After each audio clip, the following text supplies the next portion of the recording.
भोपाल के अंदर आज जाट महाकुंभ का जो ऐतिहासिक आयोजन किया और 1 लाख से ज्यादा संख्या के अंदर पहुंच गए मध्य प्रदेश के जवानों ने, जाट समाज के बुजुर्गों, माताओं, बहनों और तमाम देश के कोने कोने से अपने अपने साधनों से इस महाकुंभ को सफल बनाने आए तमाम मेरे भाइयों का मैं हृदय से इस जिलों की नगरी भोपाल के अंदर स्वागत करता हूं, अभिनंदन करता हूं। जोरदार जयकारा लगाएं। जय बोले वीर जयाजी महाराज की। पहले जब हम बच्चे थे, स्कूल में पढ़ा करते थे, तब मध्य प्रदेश का नाम आता तो हम सोचा करते थे कि वहां जाटों की संख्या कम है। हमारे उधर अकाल पड़ते थे और लोग मालवा की तरफ जाते थे और मालवा जहां की जमीनें सबसे उपजाऊ देश के अंदर, और मालवा की एक खासियत है, जो मालवा के अंदर आ गया वो मालवा का होकर रह गया। और मध्य प्रदेश जब हमने देखा पिछले 15-20 साल से जिस तरह मध्य प्रदेश का जवान आगे बढ़ा,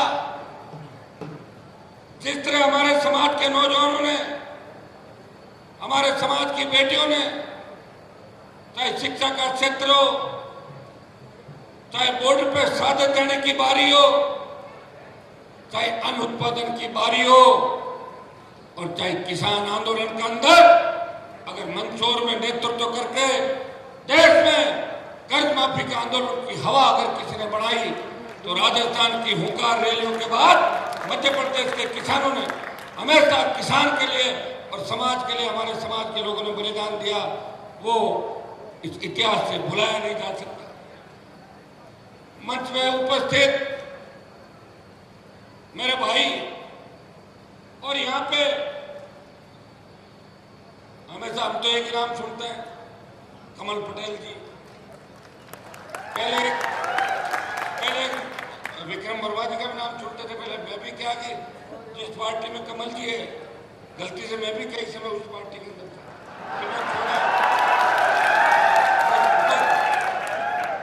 क्योंकि हमारी मजबूरियां थी। वहां पे पिताजी ने बीजेपी ज्वाइन कर ली और मुझे कसम दिला दी कि बेटा कांग्रेस में कभी मत जाना। मैं पिताजी की आज्ञा का पालन करता रहा। और उस जगह मारवाड़ के अंदर जहां भारतीय जनता पार्टी का कोई नाम लेवा नहीं था, उस जगह मेरे पिताजी बीजेपी के अंदर आए, तब नाथूराम मिर्जा का दबदबा था। आप तो जानते हैं सारी बातें। और यूनिवर्सिटी का अध्यक्ष रहते हुए मैं लगातार लंबा चलता रहा। मेरा संघर्ष आपने देखा। लेकिन भाइयों, मुझे इस बात की खुशी है कि देश के अंदर सबसे बड़ी 22% पॉपुलेशन राजस्थान के अंदर जाट समाज की है। वहां क्षेत्रीय पार्टी बना के राजस्थान के जवानों को अगर दिशा देने का किसी ने काम किया, तो नागौर के सांसद ने धौलपुर से बाड़मेर और डूंगरपुर से लेके गंगानगर तक किसान के बेटों को एकत्रित किया।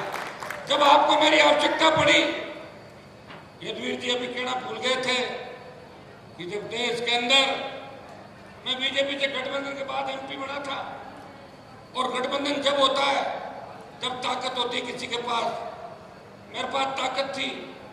बीजेपी ने गठबंधन किया और बीजेपी के वोट मुझे मिले और 16-18 जगह भारतीय जनता पार्टी का प्रचार मैंने किया।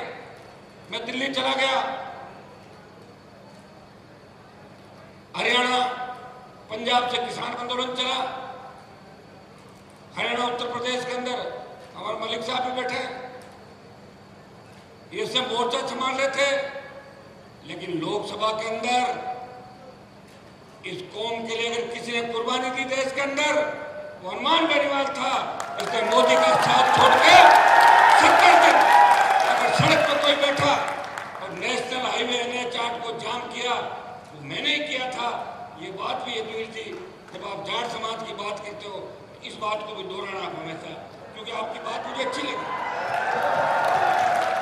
आपकी बात तो मुझे अच्छी लगी, लेकिन जाट महासभा का मतलब ये नहीं है कि 4-5 लोगों की महासभा हो।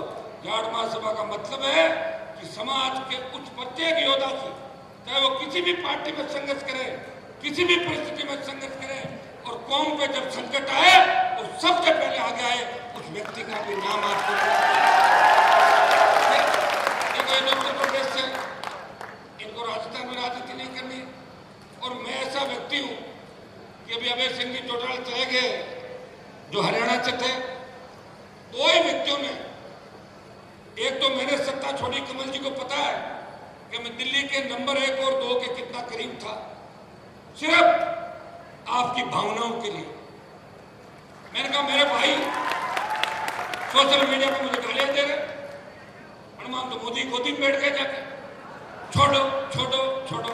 मैंने कहा ये छोड़ा। और राजस्थान बॉर्डर पे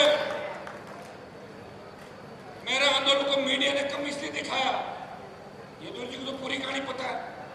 मैं गया, हाईवे जाम किया, गृह मंत्री ने मुझे फोन किया, उस समय हमारा पूरा नाता रिश्ता टूटा नहीं था, बीजेपी के अंदर था, और मैंने 10 दिन का अल्टीमेटम दिया।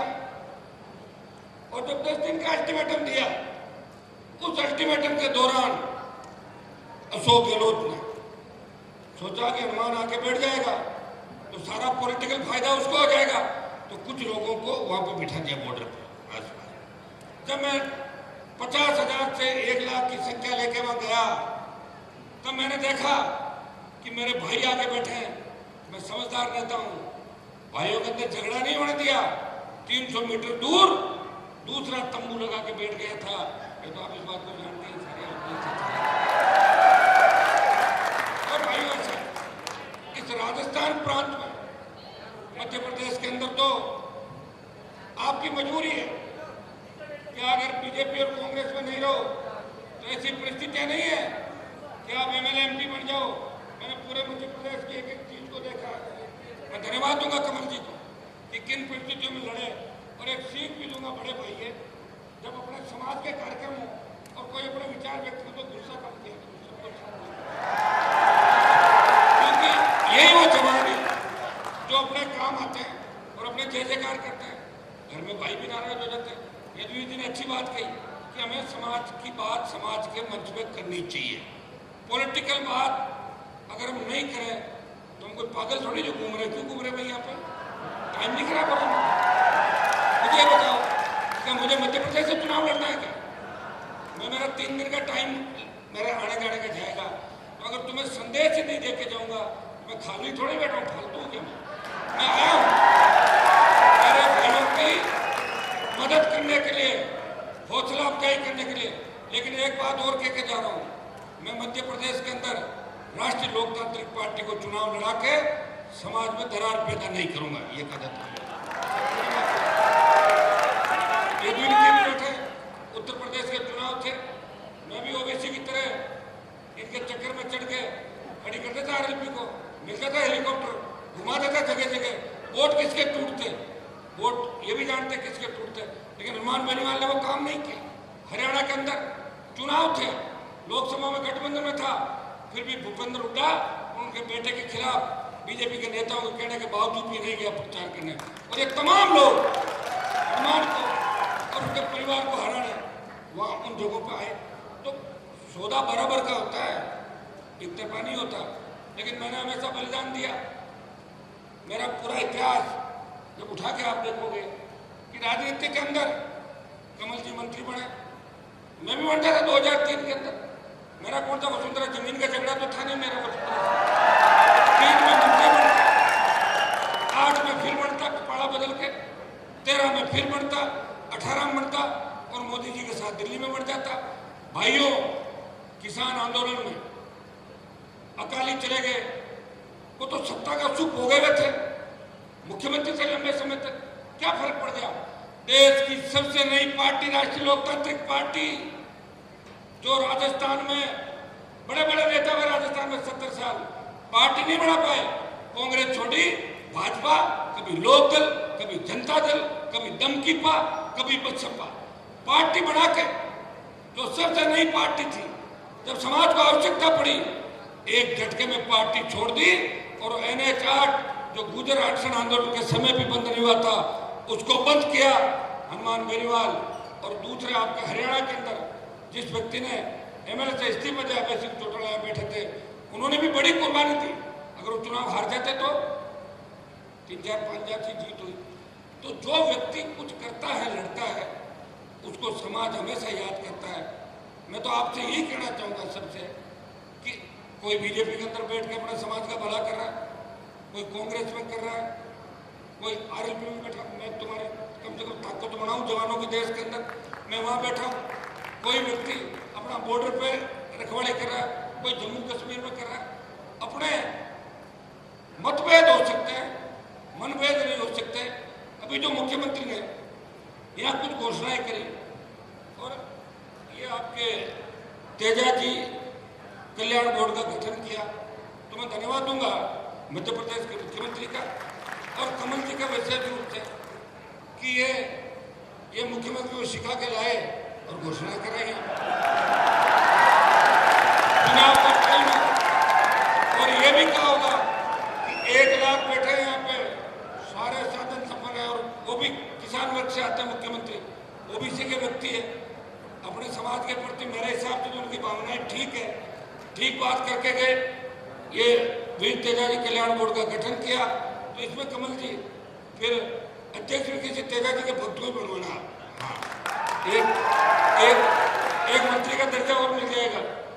एक तेजाजी महाराज के निर्वाण दिवस तेजादशमी पर एक दिन का जो अवकाश किया, उसके लिए भी आप बधाई के पात्र हो।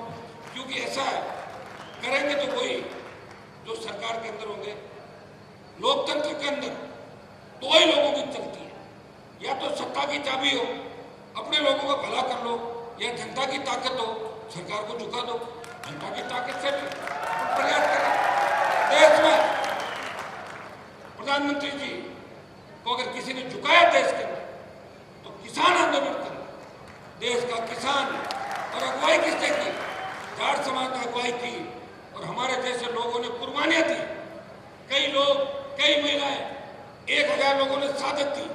तो भाइयों, उसके बाद 3 कृषि बिल वापिस हुए थे। तो ये तो इतिहास है। इसलिए अपनी कौम के इतिहास की बात करना कोई पॉलिटिकल बात नहीं होती। हमारे भाई जो हुड्डा जी ने गीत प्रस्तुत किया था, मैं इनके सुनता रहता हूँ। उस समय चूंकि मैं हरियाणा में राजनीति नहीं करना चाहता, इसलिए आप कह रहे तो वो दोनों तीनों टीकरी बॉर्डर और जो 2-3 बॉर्डर थे, वहाँ भी नहीं गया। मुझे पता था वहाँ तो हमारे एक बार हमारा समाज का CM बन जाए वही बहुत है। 15-20 में जो CM के दावेदार पहले से ही बैठे, इसलिए मैं कहीं ऐसी जगह जाके अपना समय नहीं खराब करता और अपने लोगों को मदद करता हूँ। और इसीलिए देश का नौजवान हनुमान बेनीवाल से प्यार करता है।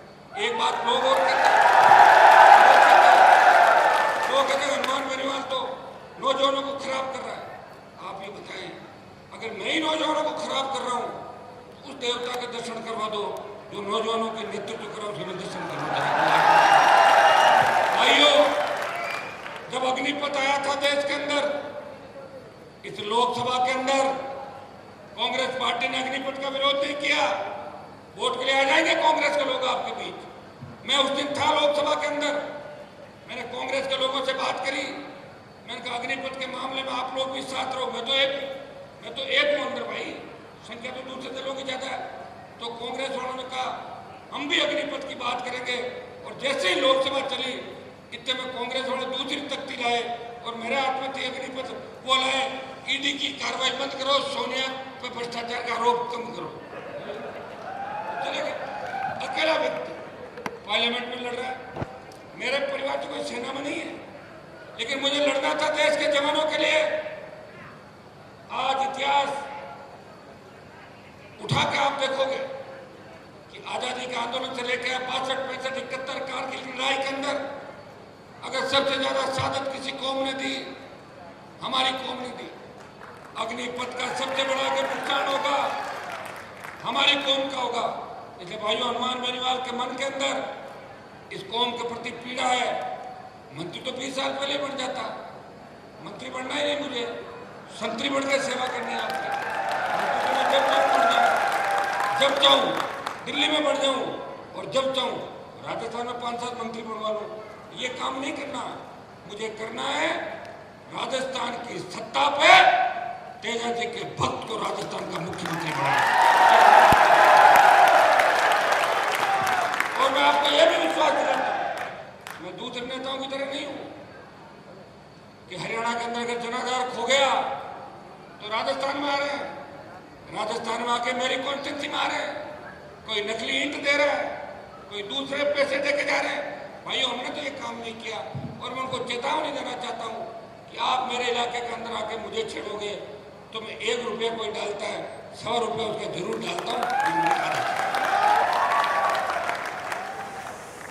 अग्निपथ के खिलाफ देश में एक ही प्रदर्शन हुआ था, जोधपुर में 2 लाख जवानों की रैली करके हमने दिल्ली सरकार को चेतावनी दी कि अग्निपथ वापस लो और ये अधिकारियों के कहने से जो अग्निपथ आया इसको हमारे जो बच्चे हैं सेना के अंदर जो जा रहे हैं अग्निवीर बनने के बाद जिस तरह वापस आ रहे हैं, ये कमल जी बैठे हैं, ये बात दिल्ली में आप ये समझाओ कि हिमाचल के अंदर जो सरकार आपकी गई और कर्नाटक के अंदर आ रहे हो तो ये अग्निपथ योजना का बहुत बड़ा असर हिमाचल के अंदर और कर्नाटक के अंदर गया। और समय रहते अगर आप मामले को नहीं संभालोगे तो अब की बार जो महाभारत हो रहा है ना 4 स्टेट के अंदर, अगर ये चले गए फिर कुछ भी नहीं बचेगा। फिर मैं आपसे बात करूँगा तो तैयार हो, कोई दिक्कत नहीं, अपन तो मिलने का दोनों भाई कभी भी, लेकिन फिर ये मामला हाथ से चला जाएगा। और एक बात, आज हमारी बेटियों का हम सम्मान कर रहे हैं, जो मेडल लेके आई, अंतर्राष्ट्रीय स्तर की हमारी बेटियां, पहलवान बेटे रुको, जंतर मंत्र पे बैठी है, मुझे लोगों ने कहा बाहुबली है, मैंने कहा जाटों से बड़े बाहुबली कौन हो गए देश के अंदर भाई। मैं सबसे पहला एमपी हूं देश का, सबसे पहला सांसद, पूर्व सांसद तो कोई भी चला गया होगा, देश का पहला सांसद जंतर मंत्र पे जाता है। मेरे नागौर की तो किसी लड़की ने इंटरनेशनल मेडल नहीं लिया, हरियाणा यूपी की बच्चे हैं, सारे बच्चे हमारे। अगर हम राज्यों में और जिलों में बांट लेंगे कौम को तो फिर बचेगी कहाँ पे, कहाँ बचेगी बताओ मुझे। हम जब देश के अंदर सब एकजुट होते हैं और उसके साथ हमारे साथ जाट, गुजर, धाकड़, यादव, दूसरी और हम कम्युनिटी को सबको साथ लेते हैं, डांगी, पटेल, पाटीदार, तब जाके किसानों का कुलबा बंटार 14 चरण सिंह इसलिए प्रधानमंत्री बनते थे कि मुस्लिम से तमाम जातियों को देश में साथ लेके चले थे। भाइयों, उन बेटियों को न्याय दिलाने अगर सबसे पहले गया और पूरे राजस्थान के अंदर 33 जिला मुख्यालयों पे उस बाहुबली के खिलाफ प्रदर्शन करा के पहलवानों का समर्थन किया तो नागौर के सांसद ने किया था, किसी कांग्रेस के नेता ने नहीं किया था, मैं आपको इतना ही विश्वास दिलाता हूं कि आपकी हर लड़ाई के अंदर हम आपके साथ हैं। मेरे पास नौजवान आए थे जिन्होंने कहा कि हमारे समाज के जो महापुरुष हुए थे,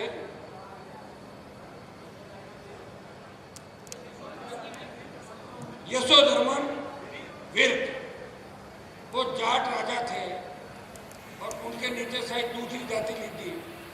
तो मंत्री जी आप भी बात करें, चुनाव का टाइम है, मैं भी दिल्ली वालों को आंख दिखाऊंगा तो मेरे हिसाब से चुनाव के टाइम मामला बैठ सकता है।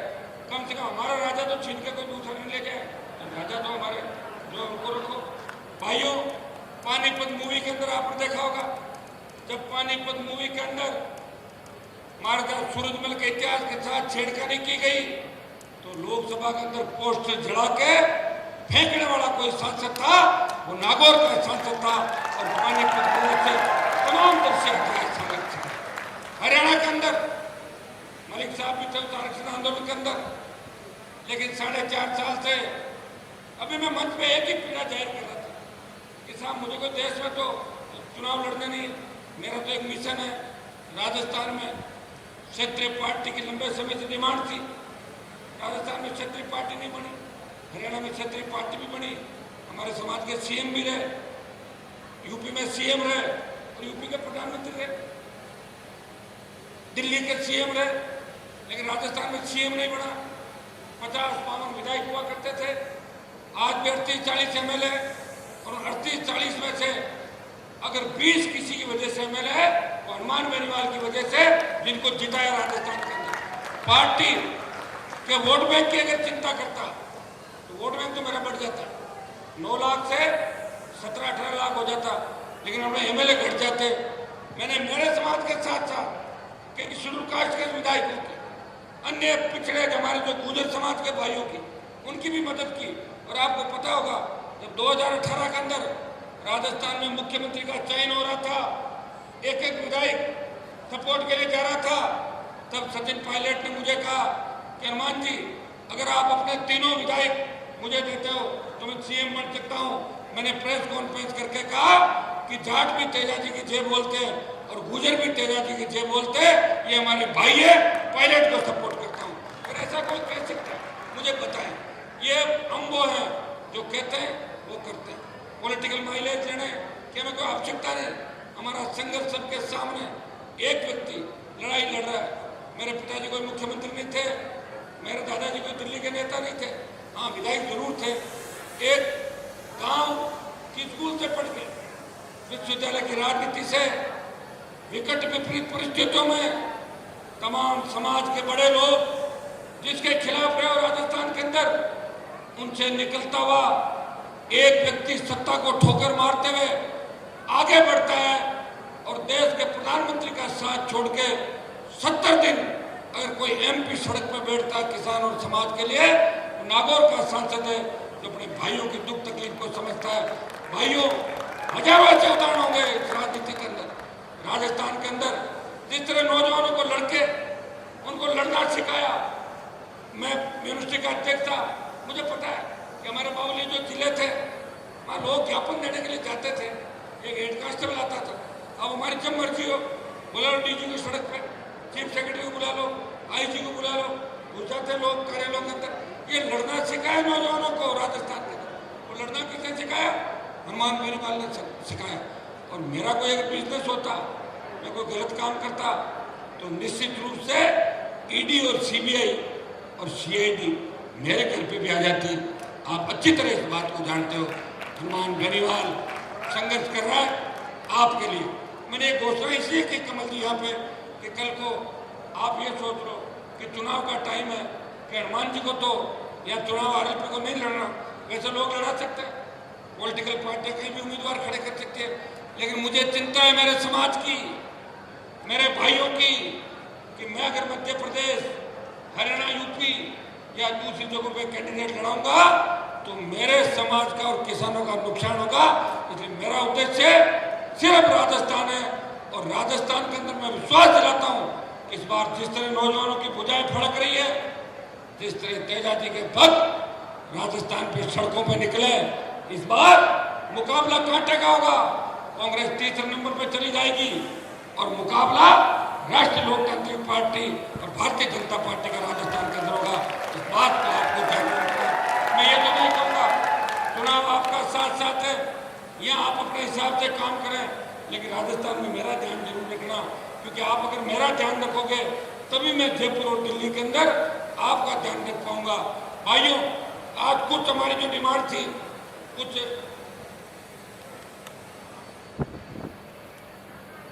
करीब मांगों पर सहमतियां बढ़ी। ओबीसी आरक्षण की बात लेकर आप लोकसभा के अंदर रोज मेरे भाषण सुनते हैं, जितना मुझे मौका मिलता है। आप जानते हो लोकसभा के अंदर बोलने का टाइम बहुत कम मिलता है। ये तो मेरी अलग पार्टी है, इसलिए रोज 3-5 मिनट तो ले ही लेता हूँ रोज लोकसभा के अंदर, आप देखते हैं। और 3 मिनट 5 मिनट आपके लिए, चाहे मामला कहीं का भी हो। मैं ओबीसी आरक्षण के बिलों पे बोलते हुए कहता हूँ कि बढ़ाकर इसको 27% करें। और जो हमारे 9 राज्य हैं, मध्य प्रदेश, उत्तर प्रदेश, उत्तराखंड, दिल्ली, जम्मू कश्मीर, हिमाचल प्रदेश, हमारा राजस्थान का धौलपुर, भरतपुर, ये जो राज्य हैं, इनको स्टेट के अंदर तो ओबीसी का आरक्षण है, लेकिन दिल्ली में इनको आरक्षण नहीं है। लोकसभा के अंदर कई बार इस मामले को उठाया, मैं आपको विश्वास दिलाता हूं, मध्य प्रदेश से कमल जी पैरोकारी करेंगे, यदुवीर जी मलिक साहब बैठे हैं, हम सब मिलकर प्रयास करेंगे। जब वचन ये कह के दिया है बीजेपी के नेताओं ने उस समय कि वे आरक्षण देंगे, तो ये चुनावी साल है, जो मानसून सत्र होगा इसमें पुनः मैं भी पुरजोर तरीके से लोकसभा का जो हमारा हाउस के अंदर जहां हम बात रख सकते हैं, जो प्लेटफॉर्म है हमारा, उसमें पुरजोर तरीके से बात को उठाएंगे। आवश्यकता पड़ी सड़कों पे उतरेंगे, आवश्यकता पड़ी दिल्ली को घेरेंगे। तमाम जो राज्य हमारे बचे हैं उन तमाम राज्यों के जाटों को दिल्ली में आरक्षण मिलना चाहिए। मैं तो दिल्ली के अंदर ये भी बात उठाई थी कि सिद्ध समाज और विष्णोई समाज जो हमारे ही भाई है, कोई 400 साल पहले जाट समाज से निकल के गए, कोई 450 साल पहले गए, जड़सिक हमारे भाई हैं, जो धनावंशी स्वामी है, इन सब लोगों से जिनसे हमारा खून का रिश्ता है, इन लोगों को भी स्टेट के अंदर ओबीसी का आरक्षण है राजस्थान और दूसरे राज्यों में, तो उनको केंद्र में आरक्षण मिलना चाहिए। ये लोकसभा के अंदर रोज आप इस बात को सुनते हो कि एक व्यक्ति जो लोकसभा में बैठे रहता है और रात की 12 बजे तक इंतजार करता है कि कब मेरा बोलने का नंबर आए और कब मैं मेरे भाइयों के लिए, किसानों के लिए, मेरे समाज के लिए, शोषित पीड़ित तबके के लिए आवाज उठाऊं और बात करूं। मुझे खुशी है कि आज आपने मध्य प्रदेश के अंदर 1 लाख की संख्या में इकट्ठे होकर देश के अंदर संदेश दे दिया कि देश की सरकारें, राज्य की सरकारें सुन ले कि हमारे हितों में अगर कुठाराघात हुआ तो हम बर्दाश्त नहीं करेंगे और हमसे अगर मिला के चलोगे तो 7 महीने में भी जाटों को कोई मुकाबला नहीं। प्रधानमंत्री जी को 2 बार अगर प्रधानमंत्री बनाने में सबसे ज्यादा किसी कौम की भूमिका है तो जाट कौम की है, जिन्होंने एक तरफा उत्तरी भारत के अंदर मतदान करके मोदी को सत्ता के चक्कर में बिठाया था। लेकिन जाट अगर किसी के खिलाफ भी हो जाता तो इंदिरा गांधी को भी उतार दिया था और कई लोगों को उतार दिया। आपने देखा होगा कि देश के अंदर 2 आंदोलन हुए बड़े। राजस्थान में गुर्जर आरक्षण आंदोलन हुआ, 72 गुर्जरों ने शहादत दी और उस शहादत के बाद देश में बात चली कि गुर्जरों से बड़ा आंदोलन नहीं हो सकता। लेकिन उसके बाद जब हरियाणा का जाट अपने आरक्षण आंदोलन की लड़ाई लड़ रहा था और भाइयों उसका लाइव टेलीकास्ट मैंने देखा टेलीविजन पे, कई जो लोग थे वहां उन्होंने आंखों देखी बताई कि मिलिट्री भाग गई थी और ऐसी लड़ाई या तो महाभारत के अंदर हुई थी या हरियाणा के जाट आरक्षण आंदोलन के अंदर जाट नौजवानों ने सरकार के छक्के छुड़ा दिए थे।